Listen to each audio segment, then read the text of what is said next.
What's going on, guys? Here's my review of Elimination Chamber 2016. Now, for me, it was a great pay-per-view, and there were two standout matches for me, but let's get into the matches. So, in the pre-show, we had Baron Corbin versus Dolph Ziggler. Now, Baron Corbin did win this match with a low blow and his finishing move, End of Days. But other than that, it was supposed to be a DQ match, and there wasn't really much DQing except for that low blow near the end.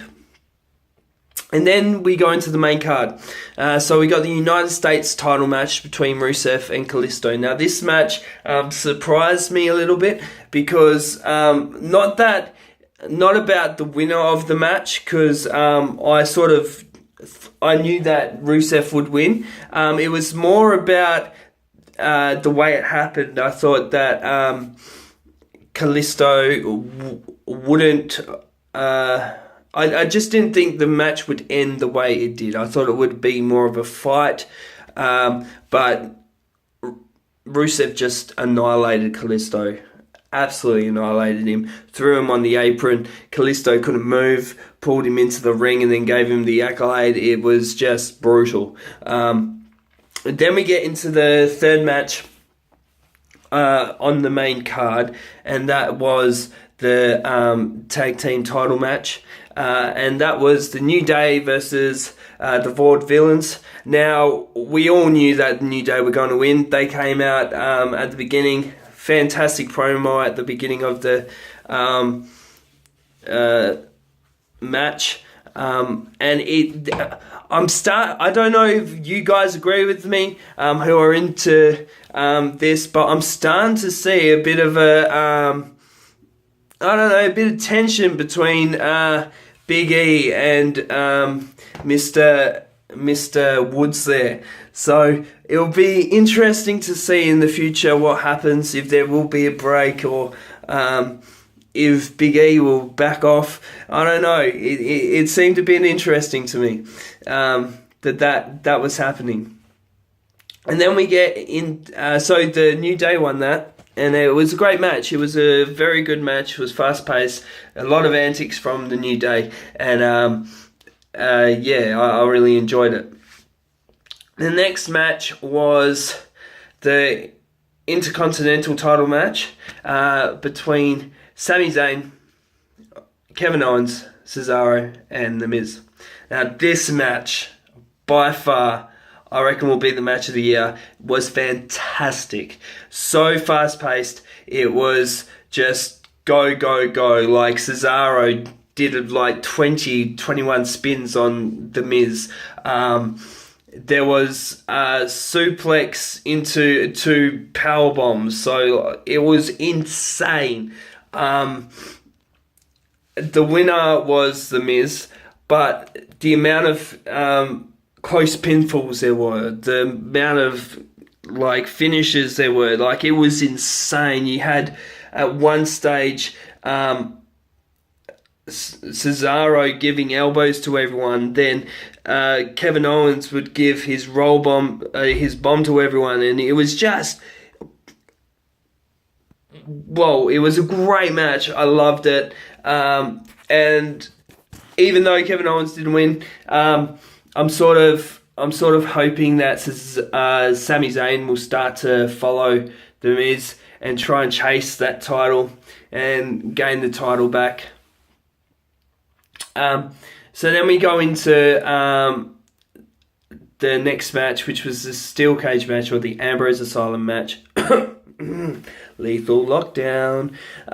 The Ambrose Asylum match. And this match sort of disappointed me. I thought it would be a lot more action in it. I didn't think that Ambrose and Jericho really put in their best in this match. It was very, very slow paced. It went on for way too long, and the only exciting part of it was the last 5 minutes where Ambrose brought out the thumbtacks and then threw Jericho in them twice. So I wouldn't really give that a great rating, but Ambrose did win the match, which was good, which we sort of needed to see Ambrose win at least 2 pay-per-views in a row, so he gets that bit of a momentum going into Money in the Bank next month. And then we have the Divas title match. Now that was between Charlotte and Natalya. It was a submissions match, and the other stipulation was if Ric Flair came out to the ring, then she would lose her title. Anyway, this match, back and forth, the crowd didn't seem too much involved in it. It didn't seem that it was that exciting. And for Charlotte to win the way she did confused me a bit, but also was sort of a smart way of doing it. Dana Brooks from NXT, who debuted a few weeks ago, came out dressed up as Ric Flair, distracted Natalya, and that gave Charlotte a chance to then put her into a submission and win. So that was the way Charlotte won. I'm not sure what this is going to mean for her and Ric Flair coming up to Monday Night Raw, but you can start to see that there's going to be a split there somewhere between Charlotte and Ric Flair. And then we go into the main event. So this is the Extreme Rules match between Roman Reigns and AJ Styles. Now, the last 6 weeks of this build-up was great. I really enjoyed it. And the match was really good. Roman got booed out of the building. Oh my goodness. And it was just so loud. Like, you couldn't hear anything else except for boos. If Roman did a good move, like AJ Styles was going to be doing his famous elbow hit onto Roman Reigns, the AJ Clash, or I don't know. Anyway, goes to hit that, but then Roman Reigns flips him over his head onto the table behind him, smashes him through a table, and even the crowd goes, "We still hate you," and it was insane. Like, even when Roman Reigns running powerbombed AJ Styles through a table, they still booed the crap out of Roman Reigns.